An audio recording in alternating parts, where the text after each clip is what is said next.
సెల్లో ఇక్కడ work order అని ఉంది.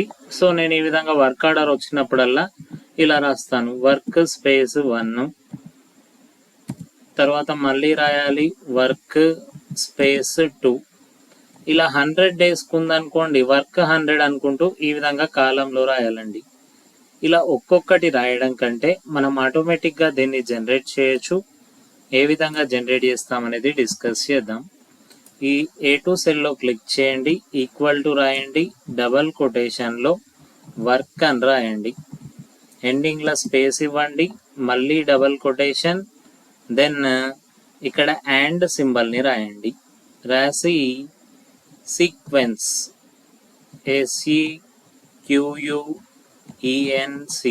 సీక్వెన్స్ ఓపెన్ పారెంథసిస్, దీనిలో రాయండి 100 క్లోజ్ పారెంథసిస్. అంటే వర్క్ అని చెప్పి స్పేస్ వచ్చి 1 to 100 నెంబర్స్ వస్తాయి. ఇక్కడ లాస్ట్లో కర్జర్ ఉంచి మీరు ఎంటర్ కీని ప్రెస్ చేయండి.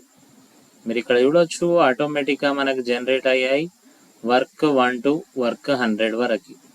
ఇది ఈ విధంగా ఈజీగా మనం సీక్వెన్స్ నెంబర్స్ని జనరేట్ చేయొచ్చు, దానికి ముందు టెక్స్ట్ ఇంక్లూడ్ చేసుకొని. Thank you for watching this video. మరిన్ని ఇటువంటి వీడియోస్ కోసం నా ఛానల్ని లైక్, షేర్ మరియు సబ్స్క్రైబ్ చేయండి. Thank you.